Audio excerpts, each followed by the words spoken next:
বাংলাদেশের বিরুদ্ধে চ্যাম্পিয়ন্স ট্রফির প্রথম ম্যাচে জয় দিয়ে শুরু করল ভারত। দুবাইতে বৃহস্পতিবার ভারত 6 উইকেটে হারিয়ে দিল বাংলাদেশকে।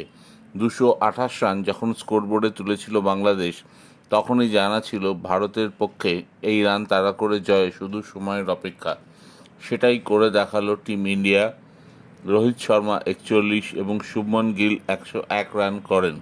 রোহিত আউট হয়ে গেল, বিরাট কোহলি 22 করে ফিরে যান, শ্রেয়াস আইয়ার 15, অক্ষর প্যাটেল 8, শেষ অবধি ছিলেন রাহুল।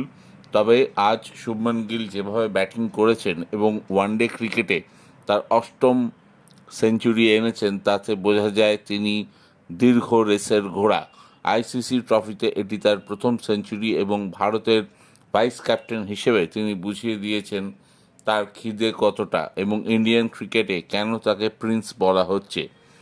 এদিন বাংলাদেশের ফাস্ট বোলারকে যেভাবে তিনি ছক্কা, চৌকা, সিঙ্গল, ডাবল নিলেন, তাতে তার ওপর নজর থাকবে এই চ্যাম্পিয়ন্স ট্রফিতে। 23 তারিখ ভারতের পরের ম্যাচ চিরপ্রতিদ্বন্দ্বী পাকিস্তানের বিরুদ্ধে। ওই ম্যাচেও শুভমন গিল জ্বলে উঠুন, এটাই চাইবে তামাম ভারতবাসী। তো এখন দেখা যাক শুভমন তার নিজের এই দুরন্ত ফর্ম বজায় রাখতে পারেন কিনা। আর পাশাপাশি পাকিস্তানের বিরুদ্ধে বিরাট কোহলিও জ্বলে উঠবেন, সেটাই